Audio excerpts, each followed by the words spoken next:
Bom dia, bom dia, bom dia. Bom dia a todos, a paz do Senhor Jesus. É um grande prazer, mais uma vez, a gente voltar à casa de Deus. Você que está assistindo gravado, porque online não, você também é muito bem-vindo a essa ministração, essa continuidade do livro de Atos. Eu louvo a Deus pela vida dos irmãos que já estão presentes, aqueles que estão a caminho. Eu vou convidar você a baixar a sua fronte, fazer uma oração de agradecimento a Deus por mais um dia de vida, né? Mais uma oportunidade que Ele nos dá. Soberano Deus, nós agradecemos e louvamos o Teu precioso nome, a Tua presença, a Tua glória neste lugar e sobre nossas vidas. Nós agradecemos a vida de todos os nossos irmãos, aqueles que estão aqui presentes, a caminho, aqueles que vão assistir esse vídeo posteriormente. Que a Tua glória, Pai, inunde a vida de cada um. Senhor, nós confessamos a nossa dependência de Ti. Pedimos que o Senhor abra a nossa mente, nosso coração, para que o estudo desta manhã haja de forma, Senhor Jesus, diferenciada em nossas vidas. Meu Pai, que esta palavra venha ministrar, Senhor Jesus, coisas novas e sobrenaturais, algo novo, ó Pai, que nós precisamos colocar em prática nos dias atuais. Obrigado por esta igreja, pelo momento que temos, ó Pai, de estudo da palavra, palavra que edifica, palavra que transforma, palavra que liberta. Nós te agradecemos, ó Deus, pela vida de todos os nossos irmãos, aqueles que estão, ó Deus, porventura num leito, ó Pai, visita, cura, derrama a Tua graça e a Tua misericórdia. Ó Espírito Santo, nós sabemos que os dias são maus, nos assiste em todo momento, nos ajuda, nos dá o suporte necessário para vencermos, ó Pai, todas as batalhas. Em Teu nome, ó Senhor Jesus, nós agradecemos e glorificamos, certos da vitória que temos em Ti. Amém. Aleluia. Convido os irmãos a abrir a sua Bíblia no livro de Salmos, começar fazendo uma breve leitura aqui para nos edificar aqui o dia. Capítulo 3. Eu vou ler na versão NVI. Para você que está online aí, já vai aparecer na sua tela. Senhor, muitos são os meus adversários. Muitos se rebelam contra mim. São muitos os que me dizem a meu respeito: Deus nunca o salvará. Mas Tu, Senhor, és o escudo que me protege. És a minha alegria e me fazes andar de cabeça erguida. Ao Senhor clamo em alta voz, e do seu santo monte Ele me responde. Eu me deito e durmo, e torno a acordar, porque é o Senhor que me sustém. Não me assustam os milhares que me cercam. Levanta-te, Senhor, salva-me, Deus meu. Quebra o queixo de todos os meus inimigos, arrebenta os dentes dos ímpios. Do Senhor vem o livramento, a Tua bênção está sobre o seu povo. Amém? Esse salmo de Davi é aqui quando ele estava fugindo, do filho Absalão. Nós sabemos que muitas foram as aflições de Davi. E muitos eram os adversários que se rebelavam contra eles. Não só um ou dois, povos, todos os povos ali ao redor ali do povo israelita, jebuseus, heteus, gigazeus, todos os zeus da vida ali iam contra Davi ali, lutavam por conta dos territórios ali. E Davi escreve aqui: muitos são os que rebelam contra mim, até dentro de sua própria casa, E as pessoas falavam: Deus nunca o salvará. Mas Davi aqui, com a confiança no Senhor e a confiança que nós devemos ter, ele fala: eu clamo ao Senhor em alta voz, e do seu santo monte Ele me responde. O nosso Deus é fiel e Ele continua nos respondendo. Assim como Ele respondia a Davi Deus está com os ouvidos atentos para nos responder, para vir ao nosso socorro, para nos ajudar em todos os momentos. Esse é o Deus que nós servimos. Esse é o Deus que nós clamamos. E ele fala: eu me deito e durmo e torno a acordar, porque é o Senhor que me sustém. Que coisa gostosa, né? Você descansar no Senhor sabendo que todas as coisas é Deus que está com a mão poderosa sobre nossas vidas. Nós entregamos nossas vidas na mão dele, porque a gente pode, durante a noite, a gente pode não ter um novo dia. Mas quando nós confiamos no Senhor, a gente não tem o temor, não tem o medo, porque nós entregamos na mão dele e ele é Senhor de todas as coisas. Não me assustam os milhares que me cercam. Olha só como Davi fala aqui. Imagina, quando a gente tem um adversário, uma causa, uma dificuldade, a gente já fica com o coração temeroso, né? E Davi falando aqui, ó, não me assusta os milhares que me cercam, milhares. Já pensou você ser odiado por tantos povos, tantas pessoas, a sua cabeça está a prêmio todos os dias? Você não pode ir em nenhum lugar porque você pode ser morto. Um exército invadir a sua cidade, destruir todas as coisas. E Davi falava: eu não temo os milhares que me cercam, porque o Senhor Todo-Poderoso está sobre a minha vida. E esse Deus Todo-Poderoso que estava sobre a vida de Davi, está sobre a sua vida também. Você crê nisso? Ih, está fraco. Você crê nisso? Amém, né? Esse é o nosso Deus Todo-Poderoso. Ele prometeu assim, que nós não teríamos aflições. Sim, nós vamos ter aflições, nós vamos ter dificuldade, mas em todas essas ele passa conosco. Ele nos assiste em todo momento. Não foi essa a promessa de Cristo Jesus? Porque ele venceu o mundo e é nele que nós temos a nossa vitória, a nossa esperança. Amém, igreja? Glória a Deus. Deus abençoe a sua vida. Deus abençoe a sua manhã. Nós teremos agora um período de estudo agora no livro de Atos. As crianças aí vão ter a oportunidade de ir para as salas aí com as professoras. E o restante vão aqui agora com o pastor Joel dar continuidade aqui à parte mais gostosa, a prisão. Vamos estudar sobre a prisão. Hoje é bênção pura. Pastor Joel.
Bom dia, irmãos, a paz do Senhor.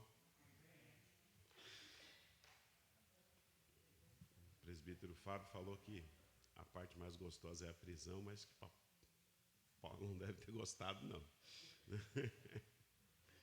Não deve ter sido tão bom assim, não. Ai, ai. Graças a Deus pela nossa vida, né? Por essa manhã. A gente vai continuar aqui, encerrando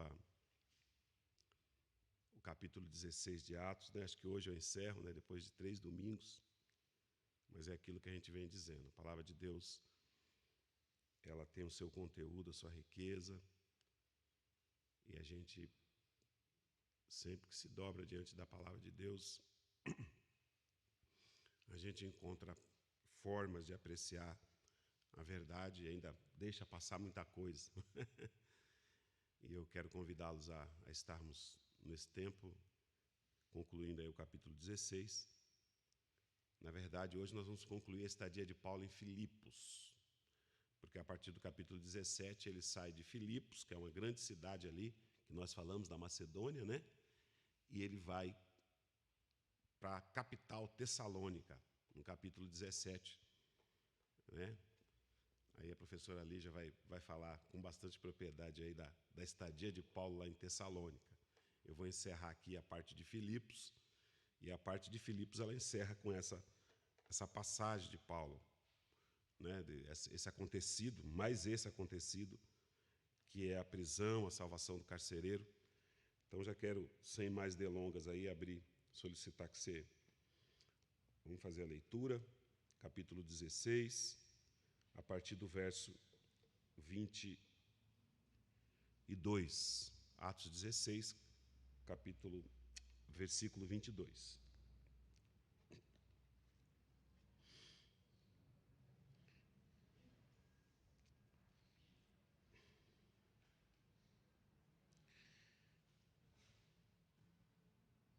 A multidão ajuntou-se contra Paulo e Silas, e os magistrados ordenaram que lhes tirassem as roupas e fossem açoitados. Depois de serem severamente açoitados, foram lançados na prisão. O carcereiro recebeu instrução para vigiá-los com cuidado. Tendo recebido tais ordens, ele os lançou no cárcere interior e lhes prendeu os pés no tronco. Por volta da meia-noite, Paulo e Silas estavam orando e cantando hinos a Deus. Os outros presos os ouviam. De repente, houve um terremoto tão violento que os alicerces da prisão foram abalados. Imediatamente, todas as portas se abriram e as correntes de todos se soltaram. O carcereiro acordou e, vendo abertas as portas da prisão, desembanhou sua espada para se matar, porque pensava que os presos tivessem fugido. Mas Paulo gritou: "Não faça isso, estamos todos aqui." O carcereiro pediu luz, entrou correndo e, trêmulo, prostrou-se diante de Paulo e Silas. Então levou-os para fora e perguntou: "Senhores, que devo fazer para ser salvo?" Eles responderam: "Creia no Senhor Jesus e serão salvos, você e os da sua casa." E pregaram a palavra de Deus a ele e a todos de sua casa. Naquela mesma hora da noite, o carcereiro lavou as feridas deles. Em seguida, ele e todos os seus foram batizados. Então os levou para sua casa, serviu-lhe uma refeição e com todos de sua casa, alegrou-se muito por haver crido em Deus. Quando amanheceu, os magistrados mandaram os seus soldados ao carcereiro. Deixa eu fazer um parênteses aqui, não sei se vocês perceberam que esse acontecido aqui aconteceu durante a noite, né? Toda essa questão do versículo 31 aqui, né, a noite foi outra noite, foi uma diferença assim tremenda, mas depois a gente fala aqui, para eu não atropelar as coisas. Quando amanheceu, os magistrados mandaram os seus soldados ao carcereiro com esta ordem: "Solte esses homens." O carcereiro disse a Paulo: "Os magistrados deram ordens para que você e Silas sejam libertos. Agora pode sair, vão em paz." Mas Paulo disse aos soldados: "Sendo nós cidadãos romanos, eles nos açoitaram publicamente, sem processo formal, e nos lançaram na prisão. E agora querem livrar-nos de nós secretamente? Não. Venham eles mesmo e nos libertem." Os soldados relataram isso aos magistrados, os quais, ouvindo que Paulo e Silas eram romanos, ficaram atemorizados. Vieram para se desculpar diante deles e, conduzindo-os para fora da prisão, pediram-lhe que saíssem da cidade. Depois de saírem da prisão, Paulo e Silas foram à casa de Lídia, onde se encontraram com os irmãos e os encorajaram, e então partiram. Amém? para a gente não atropelar as coisas aqui, vamos caminhar, né? Texto rico, né? Já falei da riqueza do texto. Coloca para nós lá, Fábio, por favor.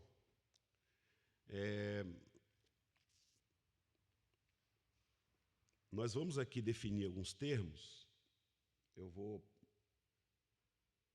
para a gente não passar texto, como eu tenho por critério aqui, eu entendo o seguinte: o que está claro no texto, a gente já leu, né? É mais fácil de entender. Então, um dos meus compromissos com vocês aqui é a gente tentar elucidar aquilo que muitas vezes está escondido no texto, que a gente passa os olhos meio por cima e, às vezes, tem dificuldade de elucidar. Então, eu vou para essa primeira parte, a gente vai definir algumas coisas, entender alguns pontos, porque o que está mais claro aqui, a gente já prega, já fala, e já, né? Isso tudo é mais falado. Mas é importante a gente entender algumas coisas, como sempre digo, esse entendimento ele traz luz para a gente poder entender a profundidade da palavra de Deus, o que significava, principalmente naquele contexto, né?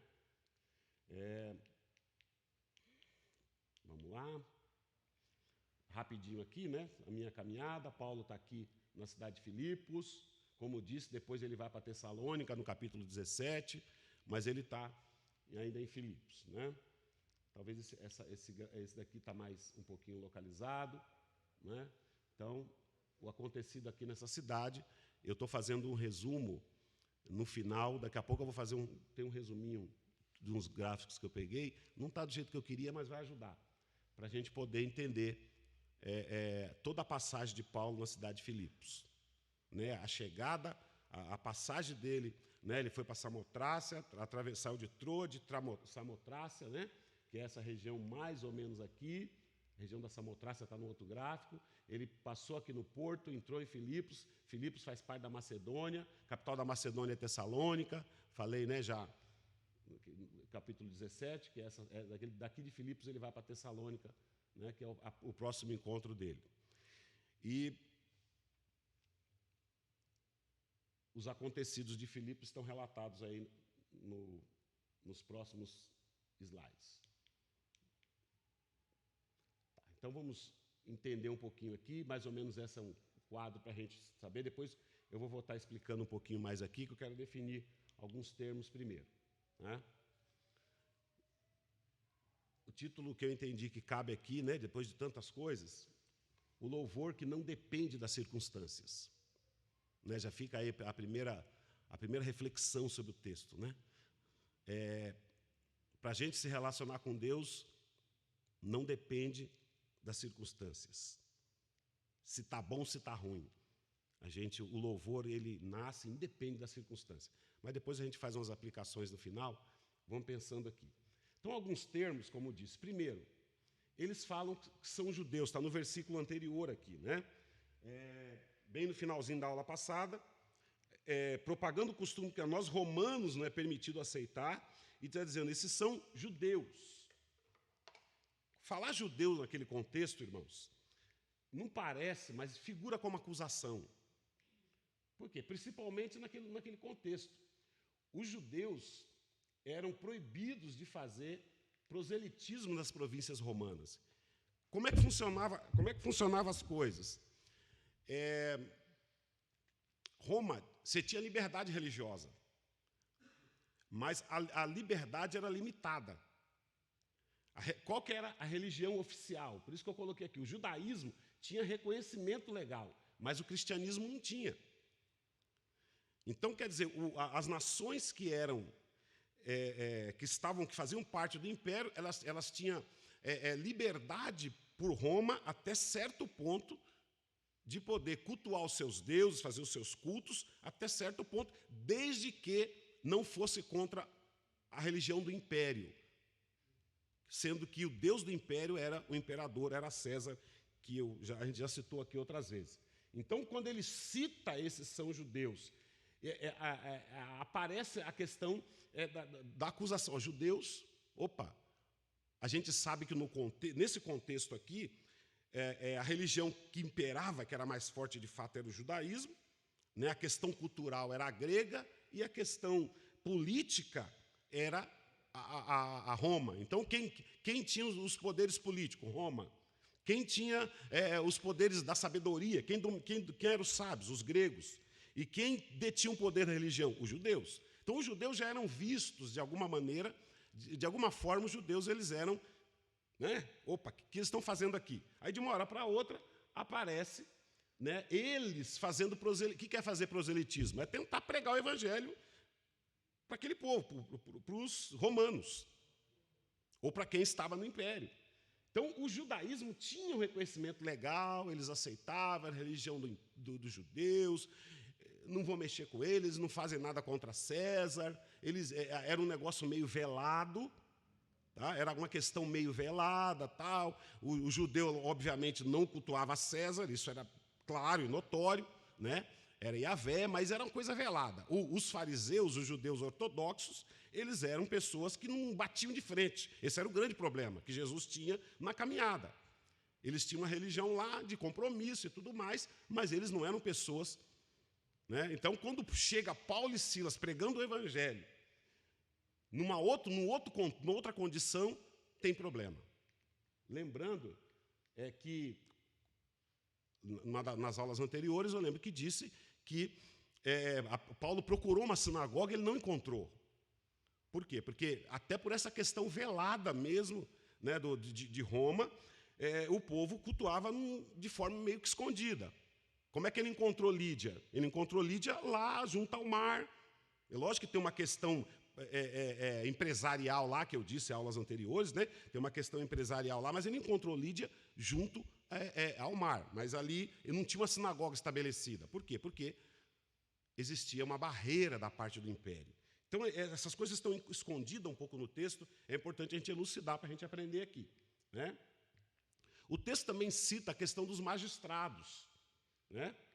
A palavra traduzida como magistrados, alguns textos falam pretores, eles eram portadores de varas, eram os caras que bateram em Paulo e Silas, né? Os oficiais chamados litores eram o quê? É como se fosse guarda-costas, né?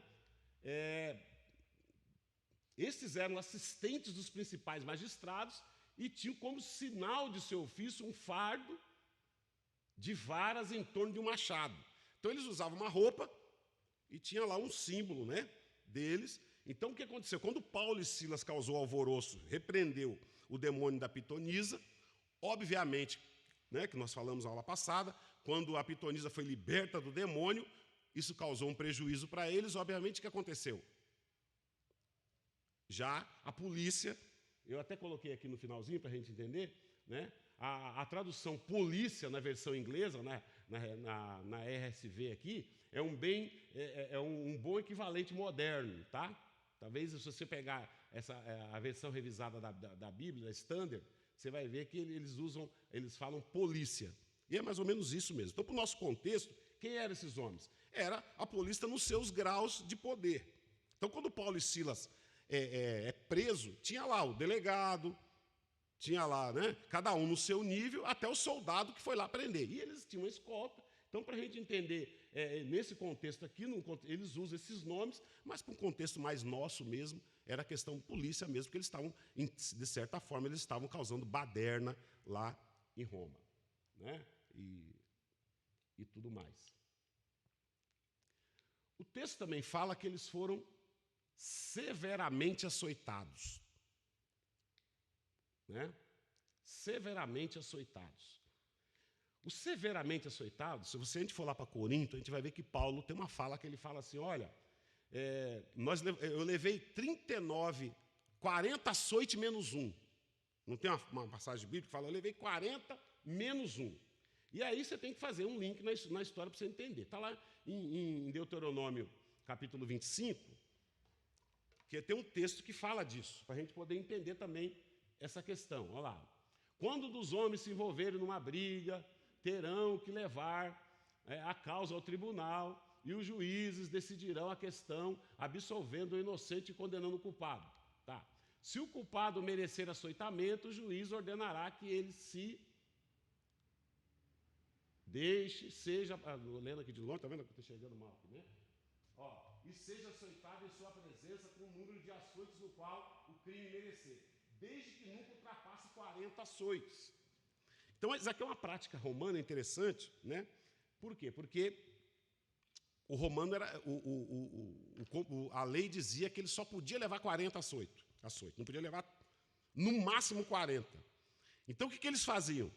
Eles davam 39, para não correr o risco de perder a conta. Olha como é que era a coisa aqui. Parece uma coisa simples, mas tem no seu contexto aí um grau vamos dizer, de rigidez, né? Eles davam 39 para não correr o risco de perder a conta e, se desse 41, descumprir a lei. E o romano, né, o judeu rígido, o judeu rígido no cumprimento da lei, ele tinha essa questão. Por isso que dava 40 menos 1. E aí a lei, né, você vê aqui que eles, em cima disso, eles vêm cumprindo cabalmente aí a lei até nessa questão. Por isso que Paulo foi, esse severamente era o limite dos açoites. O limite dos açoites que um cidadão podia levar era 39 açoites. Na verdade, 40, mas eles nunca davam 40, eles davam 39, para não errar, porque se eles errassem a conta, eles podiam descumprir a lei. Tal o peso que se tinha da rigidez, vamos dizer assim, da forma cartesiana que eles tinham para cumprir o que estava escrito. E o judeu tinha isso muito, muito sério, né? Então, por isso que o texto sempre vai, quando disser 39, 40 menos 1, é baseado nesse texto de Deuteronômio aqui, que tinha lá, na repetição das leis. Isso já foi dito em Êxodo. Deuteronômio repete as leis de novo, né? Na verdade, o livro de Deuteronômio ele é um livro, a gente chama de um livro da revisão. Você pode ver que ele é bastante repetitivo, aquilo que já foi dito antes. Então, aqui é um reforço, né, dizendo sobre como uma pessoa deve ser tratada. Então, o limite é 40 menos 1. Por isso que Paulo levou aqui. Então, o severamente está dentro desse contexto aqui. Uma outra coisa que está no texto também é a questão do cárcere que eles estavam, né? O texto fala que eles estavam no cárcere interior. Eu sei que a letra está um pouco pequena, eu devia ter melhorado esses slides, mas ficou meio, né, os irmãos que não estão conseguindo ver direito aí, mas eu vou conseguindo traduzir aqui. Então, o cárcere interior é como se fosse uma prisão de segurança máxima e tortura. O cárcere, aí eu defino aqui, né? Era comum que as prisões romanas tivessem uma seção externa e interna. Na primeira, está melhorando aí, Fábio? Na primeira ficava a sala da guarda, onde entravam luz e ar. Depois dela se localizava o cárcere interior, onde a porta era fechada, deixando fora a luz e o ar. As condições dentro dessa cela eram horrendas, infligindo um castigo terrível sobre o prisioneiro. Então, a cela tinha duas entradas, uma região um pouco melhor, e por isso que o texto diz cárcere interior, que é a parte pior do cárcere, onde Paulo e Silas ficaram, né? E o que é interessante aqui, é importante a gente abordar, e eu trouxe essa imagem, talvez para a gente entender, é mais ou menos aqui, para a gente entender. Eles ficavam numa posição dessa. É lógico que toda a questão que a gente elucida, a gente talvez não traga a verdade, mas aqui tem uma questão que é importante a gente pensar. O que fazia parte da tortura, irmãos? Primeiro, as chicotadas. Está vendo aqui a parte de trás? Eles foram torturados, os magistrados pediram para tirar a roupa, eles foram torturados. Mas aqui tem uma questão que a gente precisa pensar. Essa abertura aqui, ela era feita de forma que causava desconforto na panturrilha. Como é que era a tortura? A tortura romana, ela era... Eu penso que a gente... Um dia eu falei aqui que a gente precisava aprender um pouco os romanos, né? Que a gente passa o tempo, a gente desaprendeu. Porque o romano, Paulo, quando escreve Romanos capítulo 6, e quando a pessoa matava uma pessoa, hoje a pessoa vai lá, mata o outro, enterra e põe lá. Não. Você matou? Matou? Então pega a pessoa e põe nas costas. Ela vai apodrecer com você. Você quer tortura melhor? Faz isso, né? Porque hoje a pessoa vai, mata o outro, vai lá, enterra e tudo bem, você vai para a prisão, fica lá 3 meses na prisão, bonitinho, 3 meses, né? Fica um período lá, daqui a pouco está livre andando na rua aí. O romano não. O romano você matou? Matou por quê? Então tá bom. Pega o morto. Paulo, quando ele está escrevendo Romanos capítulo 6, que ele fala, quem me livrará do pecado dessa morte? Né? Quem me livrará? Ele está dizendo assim, o velho homem está aqui, está morto aqui comigo, e eu estou querendo me livrar dele, não consigo.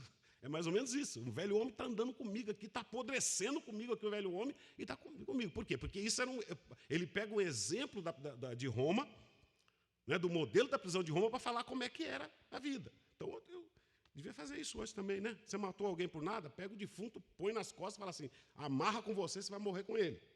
Olha o pastor aqui falando coisa, né? Mas, né? Olha o pastor aqui. Mas uma forma que tinha. Então, Roma tinha umas coisas. Aqui era um outro modelo de tortura. Essa abertura aqui, irmão, era suficiente para dar desconforto da perna. Então, Paulo e Silas estavam com uma abertura na panturrilha. E aí, qual que era a questão? Ele só se sentiria um pouco mais confortável se ele deitasse. Olha aqui. Daria um pouquinho mais de conforto quando você deitasse. Só que o que eles fizeram? Encheram as costas dele de chicote. Então, se deitasse, doía as costas. Se ficasse assim, doía a panturrilha. E aí? Complicado, né? Se deitar, estou com as costas todas eivadas de chicote, cheio de sangue nas costas. E aqui é a posição, pode ver, a posição que ele está segurando aqui. Eu achei essa foto um pouquinho mais próxima. Eles faziam, a distância do furo aqui era suficiente para dar esse desconforto aqui, que você ficava... Isso fazia parte da tortura romana. Isso aqui é para a gente entender, irmãos, como é que era o negócio. Né? Como é que era a coisa, o preço que eles pagaram aqui, que a gente lê o texto muitas vezes friamente, a gente não percebe esses detalhes do texto. Então, quer dizer, essa questão, né, de sofrimento aqui, e o texto diz que eles cantavam. Paulo e Silas cantaram, oravam e cantavam na prisão. Então, as costas todas machucadas e ainda o desconforto aqui nas pernas. Isso causava, era um dos modelos de tortura dos romanos. Deixa eu ver se eu caminho aqui mais alguma coisa. Já expliquei aqui, né? Já está explicado. Lembrando que no caso de Paulo e Silas, os pés foram presos, porque a tortura completa, eles não foram tortura completa ainda, tá? Porque a ideia era o quê? Eles prendem uma estrutura de madeira com buracos nos quais a cabeça, os pés e as mãos do prisioneiro eram colocados.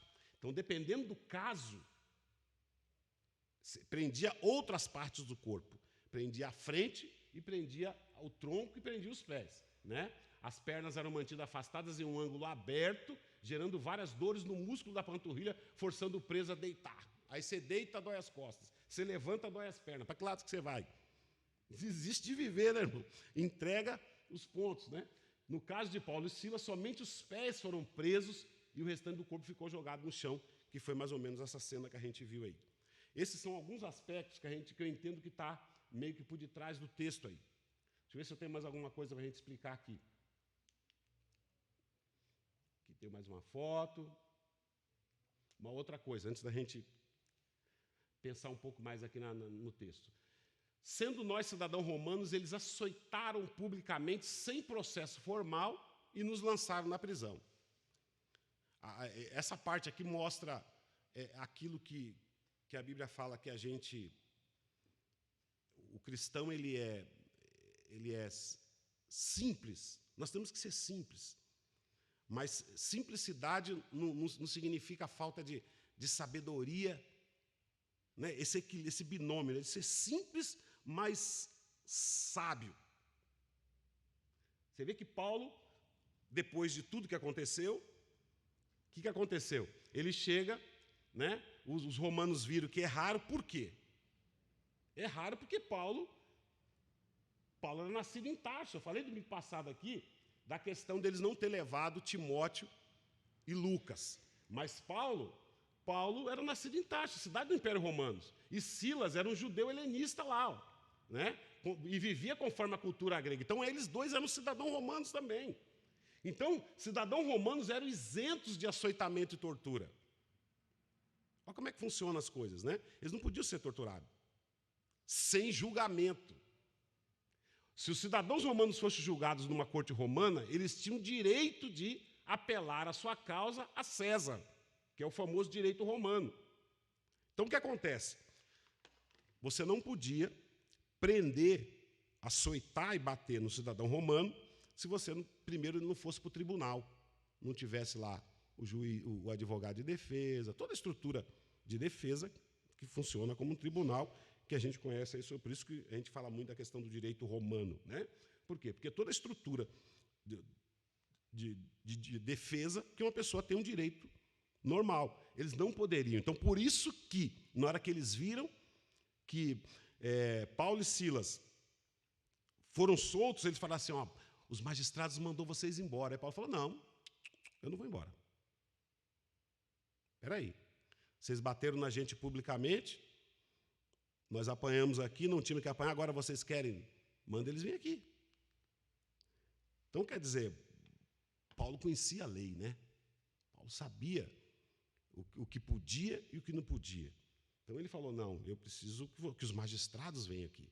E o texto, no final, ele mostra que Paulo e Silas acabou fazendo uma concessão, né? Pelo menos o texto, Lucas não entra em detalhes aqui no final do texto, porque parece que Paulo e Silas acabou falando, tá bom, vai, eu vou. Aí largou de mão, porque se Paulo e Silas fossem a fundo, eles iam ganhar na justiça, vamos dizer, falando de uma fala nossa hoje, né? Eles iam ganhar na justiça o processo, porque eles foram açoitados publicamente e eles não podiam ser açoitados publicamente. Deixa eu ver se eu tenho mais alguma coisa. Vamos fazer um resumo aqui para a gente depois ir para algumas aplicações. Então, o que aconteceu em Filipos? Só para a gente entender todo o contexto, para quem não acompanhou as aulas desde o começo. Né? Paulo estava em Trode, teve a visão do Macedônio, foi para Macedônia, e a primeira cidade que ele aportou, junto os 4, Paulo, Silas, Lucas e Timóteo. Lembrando que ficaram os 4. Só foram os 2 para a prisão, Lucas não conta a história, né, dos outros 2 nesse momento aqui. Mas Paulo estava em Listra e em Derbe. Primeiro acontecido, ele estava em Listra e em Derbe e ele conheceu Timóteo. Ele conheceu Timóteo em Listra e em Derbe lá e convidou Timóteo para a obra. Eu disse aqui umas 4 aulas atrás que Timóteo, por ser filho de mãe judia, mas principalmente de pai grego, o que ele fez? Ele ajudou muito essa transição, né? Eu penso que Deus usou aqui essa transição de Paulo para essas terras gentílicas aqui. Né? Aí depois tem, Paulo queria ir para Bitínia, naquela região, né? Mas Jesus, através da visão do Macedônio, impede a ida de Paulo para Bitínia. Tá? Isso tudo está lá na visão, tudo acontecido em Filipos. Né? Aí depois tem a visão, Paulo. Aí o primeiro ponto em Filipos foi conversão de Lídia. Não, primeiro acontecido em Filipos, Lídia se converte e Paulo funda a igreja em Filipos. Primeiro ponto. Depois o segundo acontecido também em Filipos. Paulo liberta uma jovem possessa, que foi a aula domingo, né? Possessa pelo espírito de adivinhação. Nós tratamos aqui. Paulo e Silas presos, nós estamos falando dele, né? Paulo e Silas presos. Depois a conversão do carcereiro. Paulo e Silas livre. E depois a ida para Tessalônica. Então, esses aqui foi todo um resumão do capítulo 16 de Atos, praticamente. O resumão são esses acontecidos, tudo na mesma cidade, na cidade de Filipos. Lembrando que Filipos era uma das cidades importantes ali da região da Macedônia. Um outro gráfico aqui. Um pouquinho de análise final do texto, para a gente entender, antes da gente pensar um pouquinho em algumas coisas. Primeiro, Deus salvou em Filipos 3 raças diferentes. Lídia, que era da Ásia, a escrava, que era grega, e o carcereiro, que era romano. Isso aqui eu achei importante, na hora que eu estava pesquisando esse material, porque eu penso a abrangência do Evangelho, a forma que Deus trabalha. Muitas vezes a forma que Deus trabalha, a gente não percebe, isso não é percebido, mas a gente percebe a questão missionária envolvida aí e os processos de Deus que muitas vezes não são tão claros para a gente. Então, para você ver, na cidade, naquela cidade, ele atendeu 3 pessoas diferentes. A Lídia era da região lá da Ásia, a escrava era grega e o carcereiro era romano. Envolveu também 3 culturas diferentes. Por quê? Porque Lídia ele era prosélita, de uma gentia que vivia a cultura religiosa dos judeus. Lídia, nós estudamos aqui, Lídia era uma moça da Ásia, mas ela tinha sido alcançada pelo judaísmo e vivia a cultura dos judeus ali. Né? A escrava vivia no misticismo e comprometida com os demônios. E o carcereiro que acreditava que César era o Senhor. Né? Então, são 3 raças diferentes, 3 culturas diferentes e 3 classes sociais diferentes. Por quê? Porque uma era empresária, a outra era escrava e o outro era um funcionário público oficial romano. O Evangelho e a sua abrangência. Né? 3 raças, 3 culturas e 3 classes sociais. Lídia era empresária, vendedora de púrpura, tinha o seu negócio. Né? A escrava, uma escória da sociedade, uma pessoa esquecida, à margem, tinha valor porque ela era endemoniada. Olha, né, falei isso um pouquinho domingo aqui, né? O que dava valor para ela era o fato dela ser uma mulher endemoniada. Em outras palavras, o fato dela ser uma pitonisa, né, uma mulher adivinhadora, ela era um meio de lucro, né, dos homens, então isso trazia valor para ela, agregava valor para ela. E o romano, o oficial romano. Então você vê aqui a abrangência do Evangelho nesses pontos. Né? A gente, olhando por detrás, né, você consegue ver que a visita de Paulo naquela região, Paulo e Silas, ele consegue alcançar essa imensidão, essa amplitude, né, de pessoas num propósito muito grande. Quer dizer, pessoas de diferentes raças, diferentes culturas, de diferentes religiões, mas elas foram alcançadas naquele ambiente, naquele lugar, né, pela pregação do Evangelho. Uma outra pergunta aqui, aí a gente vale. Quem de fato estava preso? Quem de fato estava preso? Porque a gente olha para o texto, né? E a gente vê que Paulo e Silas estavam presos. Mas quem eram os verdadeiros presos ali? Olhando para o slide anterior, a gente vê, de fato, quem são as pessoas que estavam presas. Eu vou evitar falar aqui, irmãos, do que está claro no texto. Né, que Paulo e Silas louvou a Deus e que o terremoto veio e que o terremoto se abriu e que a cadeia se abriu. Eu só preciso falar uma coisa aqui importante, né, porque eu falei já em outras aulas, antes de falar disso daqui, tem uma passagem aqui que é importante a gente perceber. Na hora que o carcereiro viu Paulo e Silas solto, qual que foi a primeira ação dele? O que ele quis fazer? Render-se a Deus? Não, ele quis se matar, né? Quis se matar. O carcereiro quis se matar. E por que ele quis se matar? Não é porque o carcereiro quis se matar na hora. Porque essa era uma outra questão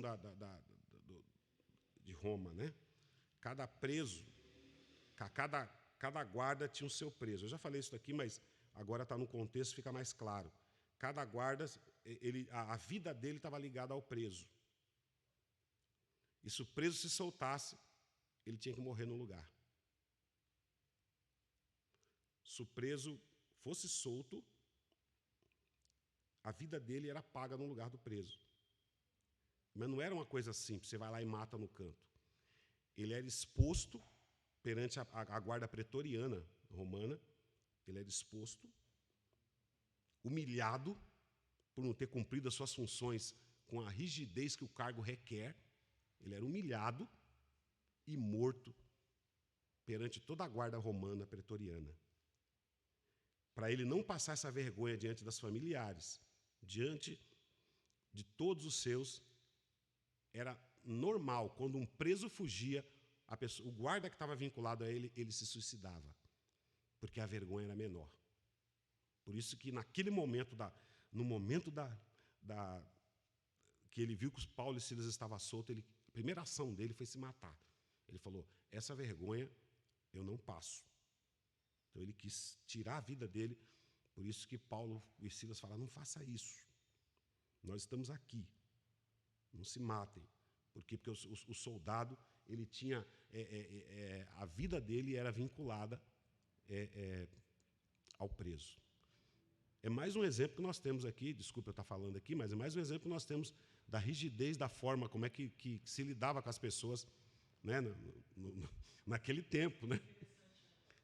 A gente começa a estudar, você vê algumas coisas interessantes. Que, não que a gente queira, ninguém aqui é a favor de tudo que a gente está falando, mas é importante pensar nisso. Nós estamos falando, irmãos, de 2000 anos atrás. Isso, 2000 anos, mas isso já era prática anterior, mas era 2000 anos atrás. Quer dizer, eles já tinham uma conduta para esses casos. Então, quer dizer, não tem jeitinho. Se você deu jeitinho, o preso fugiu, você é responsável por ele. Ah, mas o Bruno... Entendeu? Não tem jeitinho. Jeitinho inventou-se depois. Então, quer dizer, a vida dele estava em jogo. Isso fazia com que a responsabilidade aumentava. A responsabilidade dele sobre aquela guarda daquele preso era absurda. Tanto é que eles eram atados um ao outro. Aqui eu não estou com a imagem aí, mas eles eram presos porque, tipo assim, não vai fugir. Não podia fugir. Não é que não podia fugir porque não podia fugir. Não podia fugir porque se você fugir eu que morro. E era uma questão toda... Né, era uma das piores humilhações que uma pessoa, com um oficial romano podia passar. Eu citei aqui, eu lembro que numa das aulas aí, que falando desse assunto, eu vou recapitular aqui, guardada todas as devidas proporções, com todas as reservas possíveis, a gente tinha isso. Eu fui soldado da aeronáutica, né, há um bom tempo atrás, e a gente tinha soldados que, por aprontar, fazer alguma coisa, usar droga, aquela coisa toda, eles eram expulsos da tropa. E sabe como é que era a expulsão? Eu fico lembrando desse texto, eu lembro de 30 e tantos anos atrás. Eles preparavam um dia, vinha uma ordem do dia, para você ter uma ideia, gastava-se um investimento, porque tinha que fazer um documento, que tinha uma ordem do dia, o nome dele estava na ordem do dia, ou seja, todo mundo do quartel tinha acesso àquela informação, né? Inclusive o 4º Comando Aéreo Regional, que é aqui na Dom Pedro, porque o chefe era aqui, a chefia do Comando Aéreo Regional era aqui na Dom Pedro, que comandava a base aérea de Cumbica. E você tinha a ordem do dia, e na ordem do dia se tinha lá que soldado tal seria expulso da corporação diante da tropa. Ele era expulso diante da tropa. Então, como é que funcionava? Todos nós, naquele dia, não podia ficar ninguém nos alojamentos. Naquele dia não ficava ninguém, só ficava a equipe do hospital, e em emergência. Aqui em Cumbica tem hospital, né? Então ficava a equipe do hospital em emergência lá para atender a emergência, os médicos e o pessoal que trabalha na parte hospitalar, e todo mundo ia para frente do 4º comando, do comando da base aérea de São Paulo. Eu falo que fui algumas vezes, inclusive para a gente da minha turma, né? E o que acontecia? Esse soldado era chamado na frente da tropa, lida a ordem do dia, detalhado tudo que ele fez, ele era humilhado de frente à tropa. Ele era humilhado de frente à tropa. A diferença é que aqui em Roma ele era morto. Né? Ele era morto. No nosso caso, ele não estava. Aqui nós somos brasileiros, né? Está mais tranquilo, não, era só humilhação, e aí ele era expulso da tropa. Era expulso no meio da tropa. Todo mundo nós tivemos. Na minha turma, pelo menos 2 soldados foram expulsos por mau comportamento. Né? Assim como você recebia diante da tropa honra ao mérito, você também recebia uma humilhação diante da tropa. E é nesse contexto, mais ou menos aqui, para a gente entender, guardando as proporções, obviamente, que acontecia. Até porque, irmãos, a gente não se inventa as coisas. Né? Aí você fala assim, como é que as coisas acontecem hoje? A gente vem aprendendo com o passado. Né? Não é? Ninguém inventou nada. Muitas coisas que nós vivemos hoje é porque o passado vem nos ensinando, a história vem nos ensinando. Né? A história vem nos ensinando, a gente vai se adaptando e tudo mais, mas o nosso modelão aqui é um modelo histórico. Falei aqui do direito. Por que se fala direito romano? Porque o direito romano, porque o nome direito romano, nós temos advogados aqui no auditório, que pode me ajudar bem melhor, porque eu não sou advogado, então vou falar de um assunto com pouco conhecimento, mas a questão do direito romano, irmão, por quê? Porque falar de direito romano está falando de justiça nos seus ipsilíteres. Está falando de justiça bem feita. Né? Direito romano é matéria, né? É matéria, uma das matérias principais de quem estuda direito. Por quê? Porque quando se fala de direito romano, está falando de uma justiça correta, de uma coisa muito bem feita, né? Cumprindo todas as etapas de quando você julga, vai julgar uma pessoa. O rito da lei ele é feito com aquela severidade, com aquele compromisso que deve ser feito. Tá? Então, só para a gente entender essa questão do contexto, porque o soldado chega na hora e ele quer se matar, porque ele não quer passar a humilhação da tropa. Né? Mas aí eu perguntei, né, aí fazendo aqui, antes da gente dar uma lidinha no texto, com mais detalhes, e eu vou para Filipenses também, que eu penso que a carta de Paulo a Filipenses ela tem muito a ver com essa passagem. Né? Quem de fato estava preso? Né? Para a gente poder olhar. Né? O que é prisão para nós? Né? O que é prisão? Paulo mesmo fala isso num outro contexto. Ele fala assim, o evangelho nunca está preso. Né? E aí, outra pergunta, como é que Deus muda a rota de Paulo e Silas, dos missionários, e leva para uma tortura dessa? Será que a gente pode entender que Deus estava nesse negócio? Né? Por isso que quando a gente olha para o evangelho, olha para a amplitude da vida cristã, a gente não pode olhar com uma lente minúscula. A gente tem que olhar num contexto maior. Né? Porque Deus tira Paulo de ir para outro lugar e fala, não, você vai para Macedônia, mas ele entra em Macedônia, ele tem um momento de paz ali quando ele tem com Lídia, mas logo ele tem problema. Logo ele tem dificuldade. Né? Então, quer dizer, quando a gente limita o evangelho a alguns aspectos mínimos da vida, a gente precisa ter essa consciência de saber que o trabalhar de Deus ele foge ao nosso entendimento. Ele foge, a grandeza de Deus, né? A capacidade que Deus tem de fazer as coisas, o propósito de Deus é muito maior do que aquilo que nós pensamos. Né? Então, na verdade, dentro dessa prisão, Paulo alcança essa abrangência, eu digo para vocês. Não tem a carta que Paulo escreve com maior alegria é a carta de Filipenses. Tanto é que é conhecida como a carta da alegria. Alegrai-vos no Senhor. Quer dizer, a carta, Paulo está preso. Ao contraponto, Paulo está preso num outro momento já. Né? Paulo estava preso em Roma. E aí ele quer falar com os irmãos, que ele sente saudade dos irmãos de Filipenses. E aí o que ele faz? É interessante que a carta de Filipenses, Paulo só... Você pega a carta de Corinto, Paulo dá umas pauladinhas. Você pega a carta de Gálatas, Paulo tem sempre uma coisinha para falar. Aí você pega a carta de Efésios, Paulo tem que corrigir as questões de servos, senhores, marido, mulher, aquela coisa toda. Você pega a carta de Tessalonicenses, Paulo é uma carta boa, também uma igreja boa, mas Paulo dá uma cutucadinha na questão da oração e tal. Agora você pega Efésios, você pega Filipenses, é uma carta de A a Z, Paulo externando alegria, sorriso nos dentes. Né? A alegria que Paulo tem de escrever a carta aos Filipenses, você vê como é que é naquele contexto de dificuldade, naquele contexto de problema, onde nascem os maiores momentos de alegria e de celebração do apóstolo. Então, na verdade, é uma prisão, mas de fato, quem é que estava preso? É uma pergunta. Aí eu peguei um texto de Isaías, né? 52:7, a parte A, que diz lá, quão formosos são os pés dos montes, do que anunciam as boas novas. Ele estava com os pés presos. Olha o paradoxo da questão dos pés, né? Os pés presos. E aí, tem um texto, adorar a Deus não pode ter circunstância como motivação. Já falei isso no começo aqui. Deixa eu ver se eu tenho outra passagem aqui. Aí Filipenses 1, 27 e 29. Paulo, escrevendo a carta aos Filipenses, ele diz: não importa o que aconteça, finalzinho, achei interessante esse texto.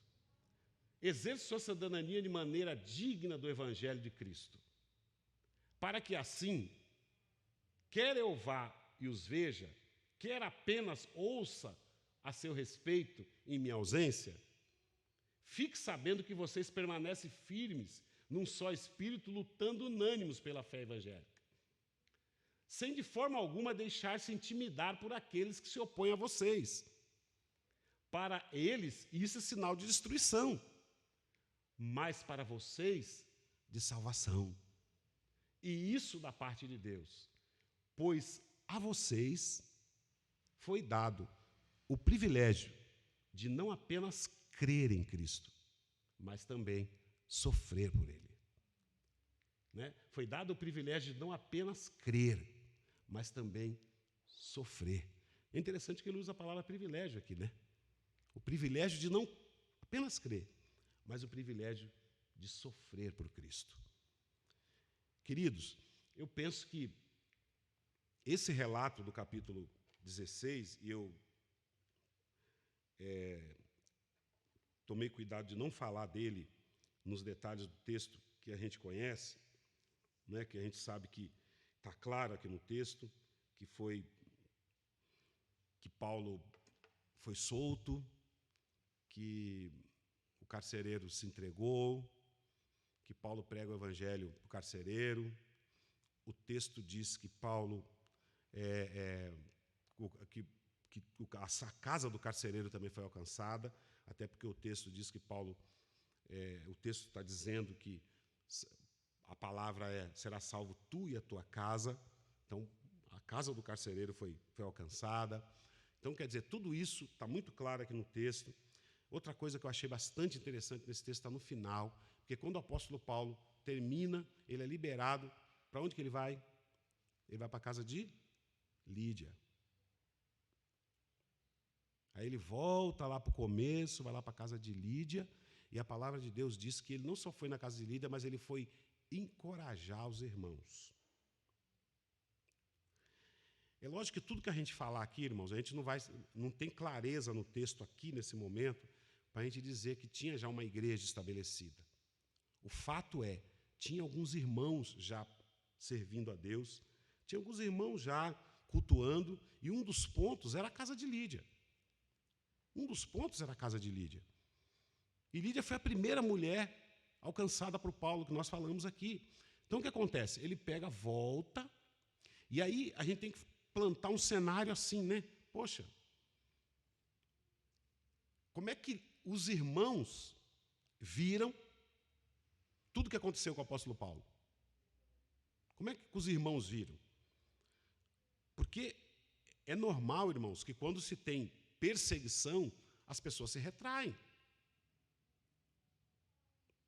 Toda vez que nós somos colocados à prova, principalmente os mais fracos se escondem. A gente sabe disso. Ou não é assim?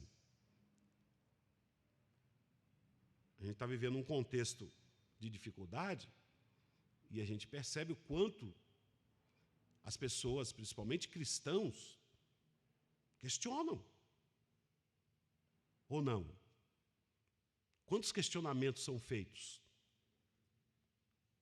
Será que Deus esqueceu? Será que Deus não sabia? E aí há uma certa retração de pessoas, né?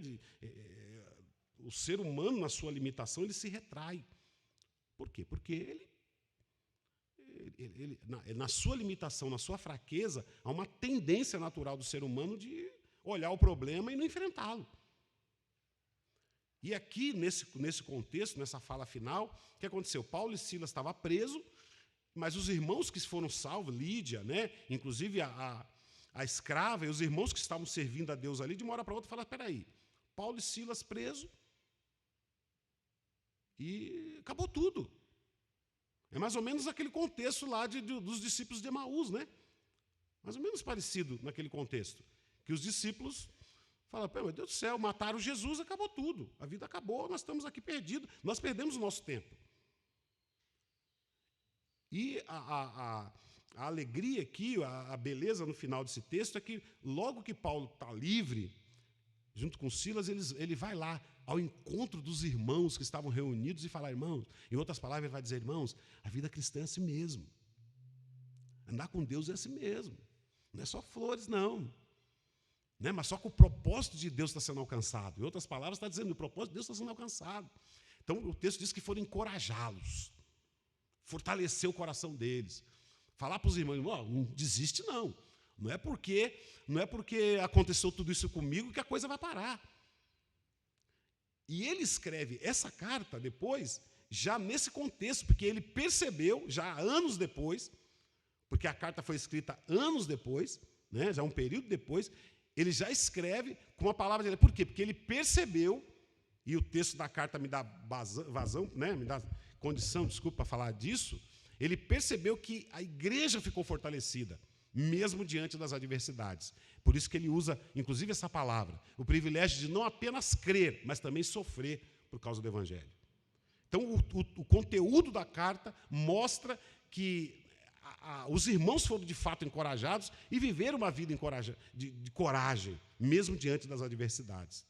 E eu acho que talvez essa seja a lição para a gente poder extrair para a gente aqui hoje, né, de aprendizado. Em termos de dificuldades e barreiras, como é que Deus faz? Então, primeiro ponto, não é porque Deus mandou que vai ser tudo do jeito que eu quero. É o primeiro aspecto, irmãos. Não é porque Deus mandou que as coisas vão ser do jeito que eu penso. Não é assim. Porque a tendência é essa, Deus mandou, então vai ser tudo flores. Não, Deus mandou e eles sofreram. Mas o propósito de Deus maior, por detrás, é o principal objetivo, e é essa expectação, né? A nossa capacidade de entender, de perceber isso. E o apóstolo Paulo tinha isso muito claro. Né? O apóstolo Paulo tinha isso muito vivo na vida. E mostra a questão da perseguição e o compromisso dele na questão do encorajamento, de entender que o reino de Deus, a caminhada com Deus, ela é assim mesmo. Ela é uma caminhada cheia de pedregulhos, muitas vezes cheia de dificuldades, mas ela é uma caminhada vitoriosa, né? Uma caminhada de sucesso, porque Deus tem compromisso com isso. Então, a chegada de Paulo em Filipos, mesmo diante de tantas adversidades, eles estabelecem, não se tem a clareza, mas, pelo menos, os estudiosos desse contexto dizem que ficaram pelo menos 2 igrejas, uma na casa do carcereiro e outra na casa de Lídia. Foram 2 igrejas que foram fundadas nessa visita de Paulo na região de Filipos. Eu vou abrir aqui para algumas questões, se os irmãos tiverem, quiser perguntar alguma coisa, acrescentar, se tiver alguma coisa no chat, alguma dúvida, e encerro por aqui. Se alguém quiser me perguntar mais detalhes, outra coisa que não ficou claro no texto, outra lembrança que talvez não consegui elucidar, eu procurei tirar as coisas mais importantes aqui para a gente poder clarear o entendimento daquilo que está realmente por detrás do texto. Alguma questão? Alguma dúvida mais assim assuntosa? Alguma pergunta? Às vezes não é pergunta, né? Às vezes é um enriquecimento. A gente não sabe tudo, não. A gente tem sempre algo a aprender, a gente aprende com as questões, né? Com as perguntas. Parece que o pastor quer perguntar uma coisa, ou acrescentar. Não? Ah, pensei que queria perguntar. Tem algum questionamento? Ah, não é da aula, não. Ah, tá bom. Tá bom. Quando a gente termina a aula, a gente fala assim, será que eu fui claro?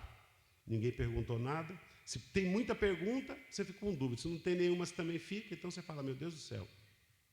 Tem uma pergunta? Tem. Olha lá. Opa! Demorou, mas conseguiu. Não é da aula também não, né? Eu já estava chorando aqui. Só para ajudar aí, né, o pastor não ficar sem nenhum questionamento, brincadeira. Não, eu acho lindo como a Bíblia ela vai se cruzando, né, assim, como as informações. Quer dizer, nós estamos em Atos, aí traz o texto lá de Deuteronômio, né, que fala a questão dos açoites, tal. Como tudo é tão amarradinho, aí você vê a perfeição, né, que ainda tem tanto questionamento da questão da Bíblia, se é verdade ou não, né? As pessoas que não creem, né, como nós. E eu lembro até uma questão que a Lígia aprendi, nossa, há muito tempo, numa aula com a Lígia, que falava até das vestimentas, né? Que em Deuteronômio também. E eu acho interessante porque a importância da gente aprender, porque a gente não é enganado, né? Sim. Porque às vezes as igrejas elas pegam um versículo isolado, sem estar nesse contexto todo maravilhoso que a gente não entende, né? Não tem conhecimento muitas vezes, e aí usa aquele versículo isolado para uma aplicação totalmente errada, e as pessoas ficam ali cegas, né? Enganadas, porque por falta de conhecimento mesmo, né? A Bíblia Sim. fala, né? Sim. Sobre isso. Então, é só esse comentário que eu queria fazer, como é lindo assim, de ver essa amarração e a importância do conhecimento para a gente estar andando aí na direção correta, né? Sim, sim. E não ser enganado, tudo isso, né? Por isso que eu já falei aqui, né? É bom sempre repetir. A questão em nenhum texto bíblico se pede para ler a Bíblia, né? Pede para examinar a palavra de Deus. Eu costumo dizer que um princípio, para ele ser verdadeiro, ele precisa entrar desse lado e sair desse lado aqui sem enroscar nada.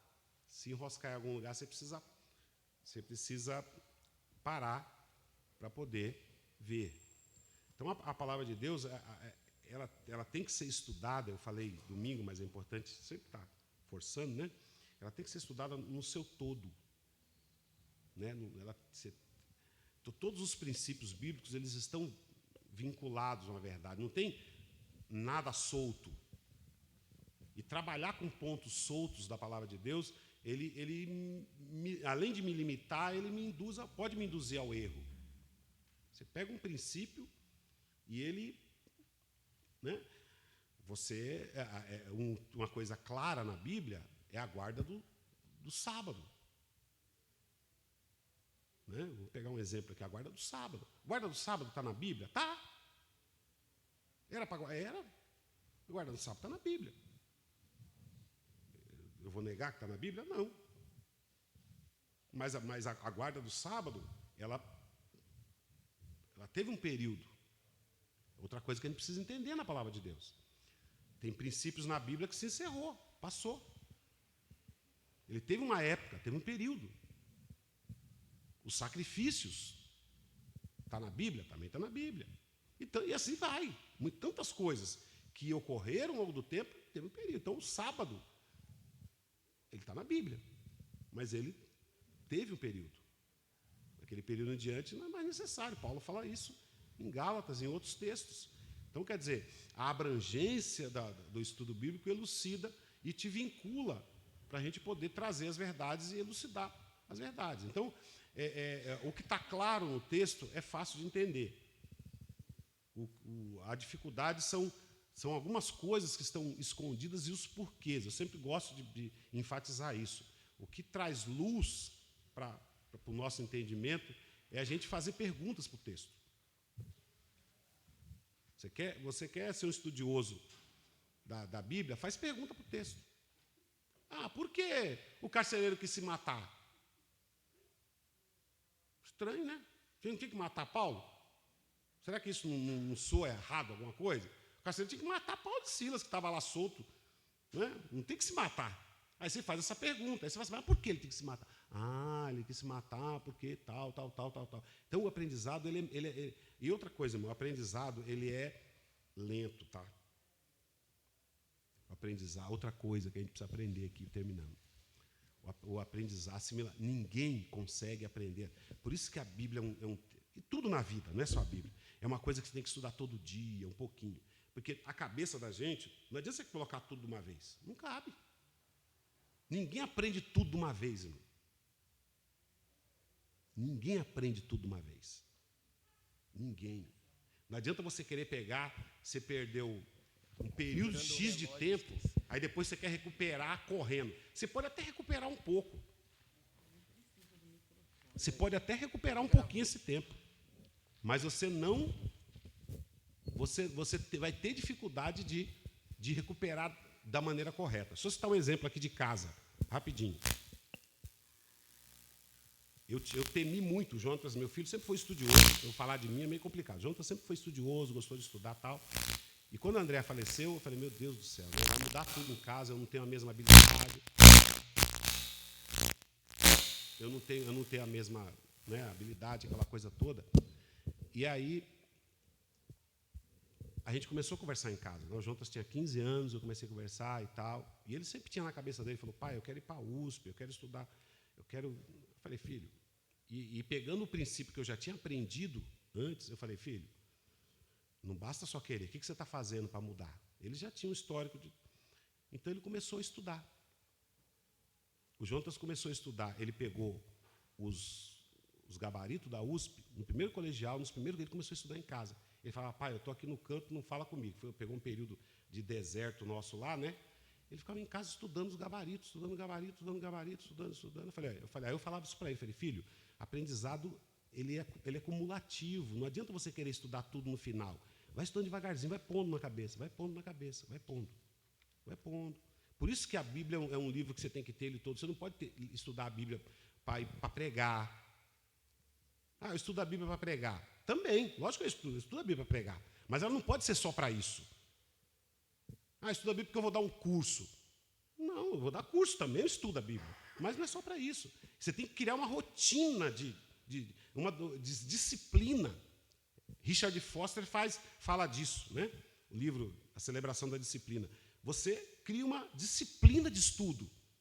E aí você constrói um estudo, porque a gente vai pondo um pouquinho na cabeça devagarzinho. Então não tem um aprendizadão, é um aprendizadinho. Ninguém é melhor que ninguém. Ah, mas porque o pastor estudou. Não estudou não, eu não sei nada, né? É porque você vai pondo um pouquinho, vai ficando. Vai pondo, vai ficando, daqui a pouco você tem bastante. Entendeu? Então, por isso que quando a gente fala, irmão, estude a Bíblia, é para estudar um pouquinho. Lê um capítulo, lê um pouquinho. Crie uma rotina de ter a palavra de Deus perto de você. Aí a gente vai descobrindo as grandezas, as belezas da palavra de Deus. Aí a Bíblia deixa de ser um livro chato, aquele livro do Velho Testamento, de um deusão, um livro abençoado de Deus. Então, essa é uma coisa, eu estava falando junto, porque ele foi fazendo aos pouquinhos, né? E graças a Deus que ele está em véspera de viajar, e eu estou ficando órfão de filho, daqui, não vai dar um mês, aí ele deve estar indo embora, aí ficar 2 anos fora. Pedir graça de Deus aí para não só aguentar a ausência, mas também pagar, né? Talvez que o pagar está mais difícil do que a ausência. Vamos ver a pergunta aqui, vamos lá. A questão aqui, eu acho que não é nenhuma pergunta. Quando você comentou da pessoa que era adivinha, né, que ela adivinhava ali as coisas e acabava enganando as pessoas. O que a gente observa hoje, que continua essas questões de adivinhações e enganar as pessoas, até mesmo dentro da igreja, dizendo de revelações, profecias, usando até a palavra de Deus para dizer que é Deus que está falando, e continua esse espírito de adivinhação, até mesmo dentro da igreja, como eu falei, enganando as pessoas. Então, por isso que eu sempre até comento, né, para as pessoas que, não só que eu dou aula, mas que a gente está evangelizando tudo, o cuidado que você tem que ter, o que você está ouvindo, e quem você está ouvindo, né, e aonde você está ouvindo. É muito cuidado. Às vezes, nem sempre que você vê um templo, está todo mundo ali orando, buscando a face de Deus, e ali no meio, agora a gente tem meia hora para revelação. Já vi isso. É como se eu fosse decidir, isso, Deus, Deus para o céu agora, aí que você tem que me atender. Isso, para tudo aí que Deus vai revelar agora meia hora. Quer dizer, até tempo até meia hora, coloca para Deus. Então, esse é o que eu queria comentar sobre a questão de adivinhações, que hoje continua o povo sendo enganado da mesma forma. Sim. Né? E cuidado que tem que ter. Nós né? até comentamos no domingo, né, o dia quando eu falei desse tema, o pastor trouxe alguma experiência também, que foi essa questão, irmão, ela é viva. Eu lembro que eu falei no dia e coloquei o tema como discernimento. Se você olhar o contexto lá, a presença da adivinhadora era sucesso na cidade, irmão. Era só a gente transportar, a gente não consegue transportar para o período lá, mas era sucesso na cidade. Né? E tinha isso era um negócio. A adivinhadora, a pitonisa, a escrava, era um negócio que ela tinha. É que naquele contexto ela é escrava, ela era explorada. Né? Eu lembro que um dos temas falados foi ela era escrava 2 vezes, do diabo e dos homens, porque ela era explorada pelos homens e era escrava do diabo. Ela era explorada, era um negócio. E a gente percebe o quê? Que o que trouxe luz para o negócio? O que trouxe luz? Foi discernimento espiritual. O apóstolo Paulo chegou a repreender o demônio. Tinha muita gente lá, irmãos. E aquilo ali era um negócio. Quando o apóstolo Paulo repreende o demônio, inclusive é o motivo pelo qual ele está preso aqui. Né? Ficou preso aqui porque ele repreendeu o demônio, a questão de discernimento. Então, falta para nós discernimento. O que é que traz discernimento? É o conhecimento, o contato com Deus. O que a palavra de... Deixa eu falar uma coisinha aqui rapidinho. O que a palavra de Deus faz na gente? A Bíblia diz que a palavra de Deus é espelho, a palavra de Deus penetra. Quando a gente tem contato direto com a palavra, a gente começa a mudar os valores. E aí o pecado começa a ficar ruim para a gente. Tem coisa que você não sabe, você tem dificuldade de fazer. O pecado tem que incomodar a gente.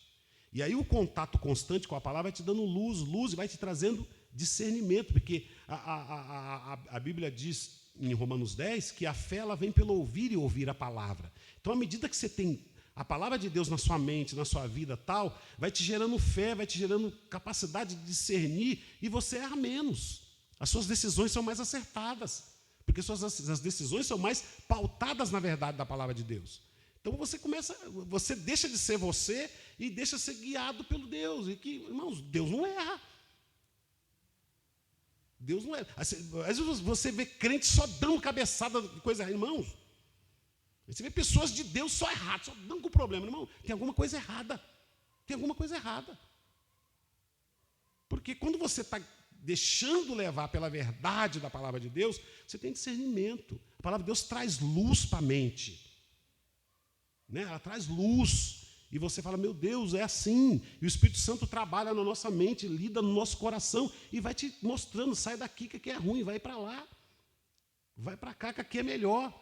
Então, quer dizer, a questão da pitonisa era isso. Né? Paulo, com discernimento do Espírito, eu expliquei no dia todo o contexto, né? Paulo, com discernimento que ele faz, ele repreende, porque era demônio. Falta discernimento. Não sei se o pastor Nilton lembra de uma história. Nós chegamos, uma das nossas viagens para o Paraguai, nós chegamos no Paraguai, na capital, e a gente chegou lá na igreja do Walter Plada ainda, e tinha um demônio como é que fala? Lá, os irmãos com dificuldade de expulsar o demônio, não sei mais o quê, uma dificuldade toda. E aí faltava, né? Aí chega, expulsa o demônio. Na hora, pensando, é o demônio. Você expulsa o demônio. Foi uma cena assim, porque misturava o espanhol com não sei o quê, você não sabia se ele estava falando espanhol, se o demônio era bilíngue, você não sabia mais nada, ali era um rolo danado, você não entendia nada, né? O espanhol. E falando demônio, aí foi lá, chegamos lá, entrando na igreja, acabou, não tem fé. Isso se chama autoridade e discernimento, foi o que Paulo teve, está faltando para nós. O que a Bíblia diz? Diz que o povo de Deus peca e falha por falta de conhecimento, de luz na mente. E a luz não é muito bom conhecer tudo, mas é conhecer a palavra de Deus. Conheça tudo a partir da palavra de Deus. Quando a gente conhece tudo a partir da palavra de Deus, a janela se abre. Tá bom? Acho que falei demais, né, Fábio? Tenha bondade. Obrigado, irmãos.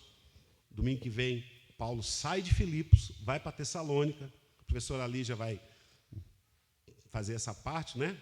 Ela deve estar animada ali, quase me expulsando daqui já para poder começar, né? Ela vai falar sobre Paulo em Tessalônica, depois Paulo em Bereia, e aí vai indo, a gente vai se empolgando para falar aqui. Mas para aí, agora é a Lígia. Obrigado, irmãos, Deus abençoe.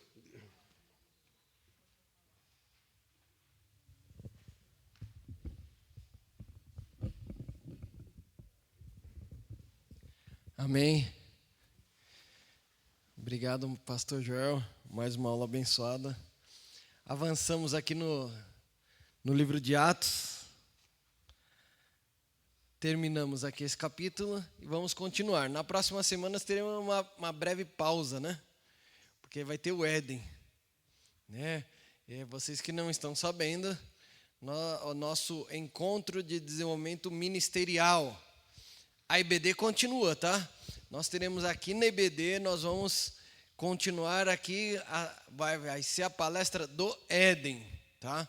Então a gente vai dar uma pausa de um domingo aqui no estudo do Atos, mas nós vamos estar aqui para sermos ministrados com o conteúdo do Éden, Encontro de Desenvolvimento Ministerial, que acontece a partir da próxima sexta, às 19 horas. Então o pastor está convidando todos os ministros da igreja a estarem aqui presentes no templo às 19 horas, para nós acompanharmos o Éden daqui.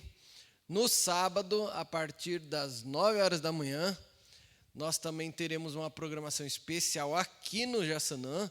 Então vamos ter pastores aqui ministrando aqui de manhã, às 9 horas da manhã. Então vão ser 3 palestras na sequência, às 9 horas da manhã, começa no sábado. E no domingo, aqui na Escola Bíblica Dominical, também às 9 horas da manhã. Então, a gente vai voltar 30 minutos, né? A gente está começando a nossa Escola Bíblica Dominical às 9h30. Domingo que vem vai voltar a ser às 9. Então, eu convido os irmãos a estarem aqui às 9 horas da manhã, para a gente participar aí desse mover de Deus sobre nossas vidas. E toda a denominação vai estar reunida nesta programação. Amém? Todos entenderam? E no outro domingo, a professora Lígia nos dará a graça aqui de continuar, então, o livro de Atos.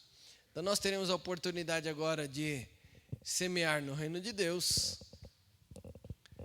Você que trouxe sua oferta aqui, vai ter a oportunidade aqui de abençoar a casa de Deus. E em breve voltaremos aos sinais também, né, para as outras salas ouvirem e voltarem ao templo, né? A gente está voltando agora, aos pouquinhos aí. Os jovens e as crianças lá vão voltar aqui ao templo também. Nós vamos voltar a tocar o sinal aí para eles. E você que está online não, né? Você que está nos assistindo, é um prazer tê-lo conosco aí. Continue ouvindo a nossa programação.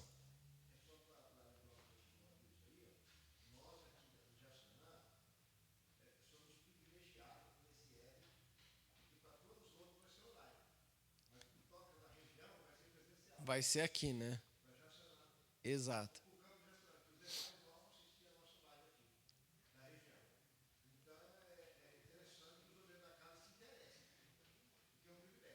Com certeza. Então, você que vai assistir essa programação, o pastor Nilton disse que os obreiros aqui de Jaçanã vão ser privilegiados, que vai acontecer aqui, né? Os outros estarão assistindo online, né? É muito bem. Então, obrigado você que vai assistir gravado esse vídeo. Que Deus abençoe poderosamente sua vida.